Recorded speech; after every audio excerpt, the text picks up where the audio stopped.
കൊട്ടിയൂരിലെ പോടൂർ സന്തോഷിനും ഭാര്യ രമ്യയ്ക്കും 8 പെൺകുട്ടികളും 2 ആൺകുട്ടികളും അടങ്ങിയ 10 മക്കൾ.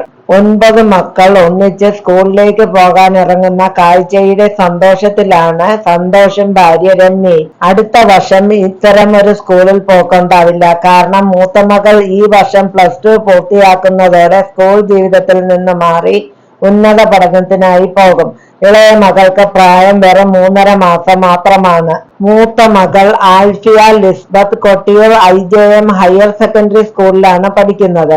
രണ്ടാമത്തെ മകൾ ആഗ്നസ് മരിയയും മൂന്നാമത്തെ മകൾ ആൻ ക്ലെറിനും അതേ സ്കൂളിൽ 10ാം ക്ലാസ്സിലും 8ാം ക്ലാസ്സിലും പഠിക്കുന്നു. അതിനു താഴെയുള്ള അസിൻ തെരേസ് 6ലും, ലിയോ ടോം 4ലും, ലെവിൻസ് ആന്റണി 2ാം ക്ലാസ്സിലും, കാതറിൻ ജോക്കിമ UKGയിലും പഠിക്കുന്നു.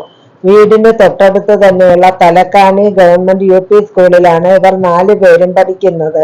ഇവരുടെ ഇളയ ഇരട്ട സഹോദരിമാരായ ജിയോവാന മരിയയും ജിയന്ന ജോസഫിനെയും അടുത്തുള്ള അങ്കവാടിയിലും പോകും. കഴിഞ്ഞ 2 മാസമായി താലോലിക്കാനും കൂട്ടിരിക്കാനും ഉണ്ടായിരുന്ന ചേച്ചിമാരും ചേട്ടന്മാരും സ്കൂളിലേക്ക് പോകാൻ ഒരുങ്ങുന്നത് മുതൽ ടാറ്റ പറഞ്ഞ് വീടിന്റെ പടി കടന്ന് റോഡിലേക്ക് സ്കൂളിലേക്ക് പോകുന്നത് കൗതുകത്തോടെ നോക്കിയിരിക്കും 3 മാസം മാത്രം പ്രായമുള്ള ഇളയ മകൾ അന്ന റോസ്ലിയ. തന്റെ ചെറുപ്പത്തിലെ സ്കൂൾ പഠനകാലത്തെ ഓർമ്മകളും കുട്ടികളുടെ സന്തോഷവും കൗതുകത്തോടെയും സന്തോഷത്തോടെയും ആസ്വദിക്കുന്നുണ്ടെന്ന് പിതാവ് സന്തോഷും മാതാവ് രമ്യയും പറയുന്നു. മക്കൾ എല്ലാവരെയും പൊതുവിദ്യാഭ്യാസ സ്ഥാപനങ്ങളിൽ മാത്രമാണ് പഠിപ്പിക്കുന്നതെന്നും മികച്ച പഠനമാണ് ലഭിക്കുന്നതെന്നും സന്തോഷ് പറയുന്നു.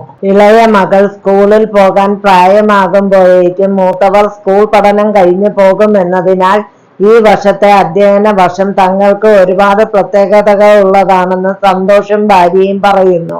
ഒട്ടേറെ വ്യാപാര സ്ഥാപനങ്ങളുടെ ഉടമയാണ് പിതാവ് PJ സന്തോഷ്.